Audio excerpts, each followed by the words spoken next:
For the life of me, I cannot understand why very powerful people keep agreeing to do interviews with Jon Stewart. I don't get it. He's going to chew you up and spit you out. He's going to destroy you. He's not going to go easy on you. He's not going to sit there and go, patty cake, baker's man. Here's a softball question right down the plate. He's not going to do that. So why are you agreeing to do these interviews? Anyway, so now we have General Petraeus. It's like, yeah, I'll sit down with Jon Stewart. What could go wrong? There's nothing wrong with it. Anyway, he's going to press him on the military-industrial complex, and Petraeus does the intellectual equivalent of watch. General Petraeus, in your mind, what is the purpose of American military might around the world? Well, look, the purpose of our military, of course, fundamentally, is to protect our territorial integrity, our citizens, our sovereignty, our interests, and Americans around the world. Mm. To be a bit more specific, I actually did a tiny bit of research for this. And I should have done that. What was I thinking? What were you thinking? I wrote down the 5 foreign policy goals. Okay. And so to put those up front, preserve our national security, protect world peace in a secure global environment, maintain a balance of power among nations, work with allies and others to solve international problems, promote democratic values and human rights. So it's sort of a force for balance, stability, and the world order. Yeah, as we see from our perspective. From our perspective. And from our perspective, yes. You might even say it would be a force for good. You know, my experience mostly in the last 20, 25 years, like everybody else's, is Iraq and Afghanistan. But it's hard for me to look at those interventions and see the metrics that you describe as being on the plus side. Let's start with Afghanistan because that was the first intervention.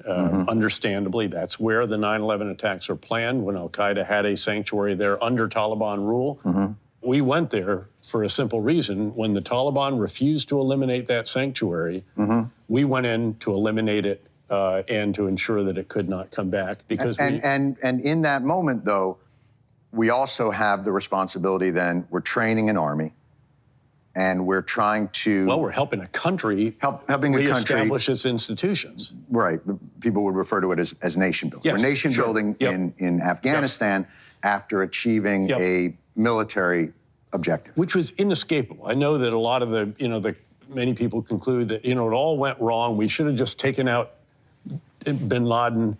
Of course, to take him out, we had to take out the Taliban. So the country is now without any organizing principles. Right. And the problem was that we didn't focus sufficiently early on. We had an incredible... Well, we had Iraq. And so then you shifted focus.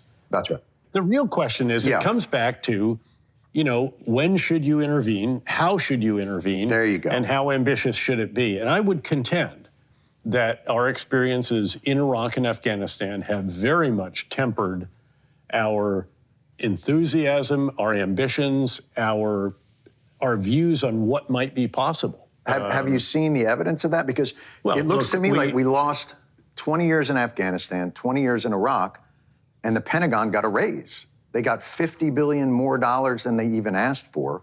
There's no oversight. Well, that's not because of Iraq and Afghanistan. That's because of a return of great power rivalries and the need to transform the force. It feels like the military-industrial complex is the one undefeated combatant in all of our adventures. I do think. Damn. That's a devastating point there from Jon Stewart at the end.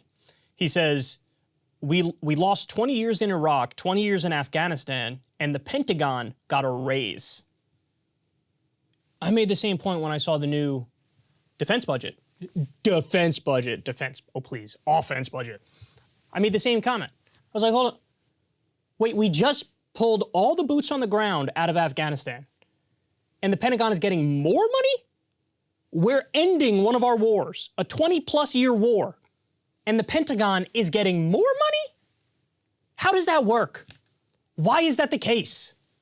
And you all know the answer. The answer is corruption. The answer is the military-industrial complex.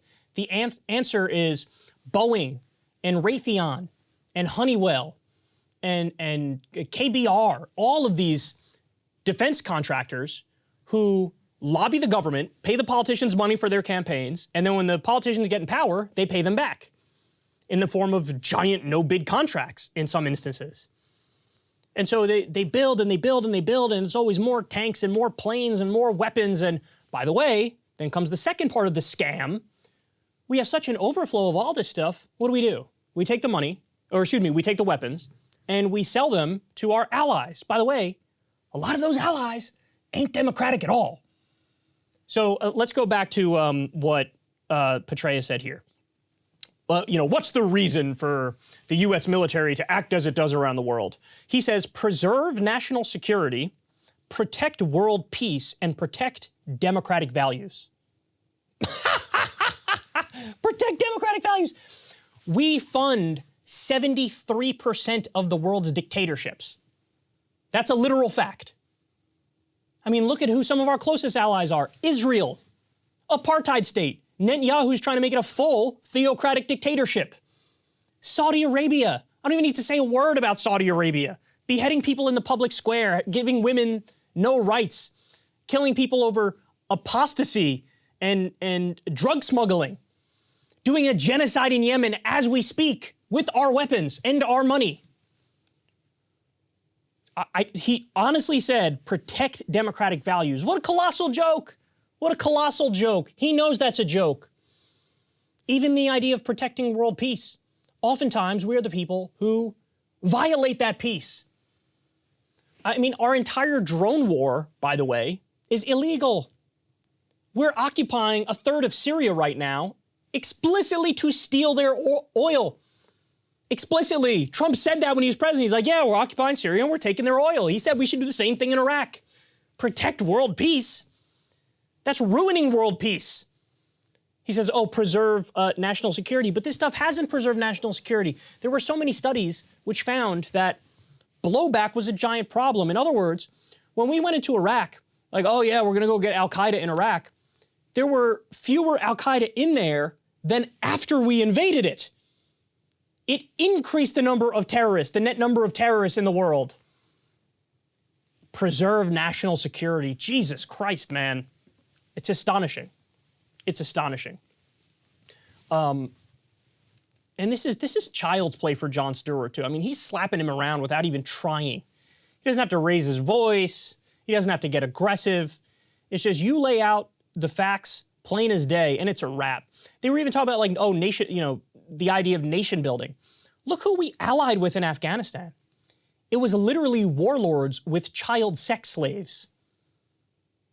We allied with them because, oh, we have to defeat the Taliban. Well, if your options are, child rapist warlords or the Taliban, maybe stay out. Just a thought. Maybe stay out. Maybe neither side of that is something that we like or support, so we should just stay out. Have you considered that one? And you guys know the deal. They kept moving the goalpost day after day after day. I mean, they originally said in Iraq that Saddam Hussein helped do 9/11. They said that he was, harboring Osama bin Laden and worked with Osama bin Laden. Well, none of that turned out to be true. That was all totally fake. If anything, it was the opposite. Saddam Hussein was a Ba'athist, which is, a secularist. He was a dictator. And Al-Qaeda were Sunni fundamentalists. They didn't get along. Saddam was anti-fundamentalist. It's just total nonsense. Anybody who knew anything about the Middle East would tell you that up front. It required a massive propaganda effort to convince people that this guy was responsible. And then, by the way, when everybody learned, oh my God, he's not responsible for it, they just moved the goalposts. He has weapons of mass destruction? So the implication was he's got weapons of mass destruction and he's going to use them on Cleveland any minute now unless we invade. Totally bogus. Then they finally moved the goalpost to, he's a bad guy. He's a dictator. Yeah, and we arm and fund a lot of dictators who are our buddies. We armed and funded him. We backed him earlier on. We sold him chemical weapons back in the day. Now we're like, oh, he has chemical weapons. Yeah, no shit. There's that picture of Donald Rumsfeld and Saddam Hussein shaking hands. It's unbelievable. And again, Petraeus is up there pretending like we're still a force for good in the world. It's honestly comical, man. It is beyond ridiculous. And nobody should take this guy seriously. I think Jon Stewart did a great job busting him up here. The clip is longer that they posted on YouTube, and I think the full interview would be even longer, but I don't think that has dropped yet, or if it did, it's certainly not on YouTube. But definitely go check it out, because it just goes to show you how intellectually vapid all the hawks are. By the way, this is a guy, the Daily Beast reported this, this is a guy, Petraeus, who said, we should arm Al-Qaeda on purpose. The people who attacked us on 9/11, we should arm them on purpose. And his reasoning is, well, if we arm them, they'll fight ISIS, and we don't like ISIS even more, so let's do that. Does that seem like a smart guy to you? Does that seem like a smart guy? It looks to me like a total moron. Ever since Adpocalypse, when YouTube defunded all independent news and politics overnight, we haven't trusted them. We know they can pull the rug out from underneath us at any time. If you enjoy this content, please consider tipping $1 or $2 per month on the Secular Talk Patreon. Link in the video description box below. Thanks for your support.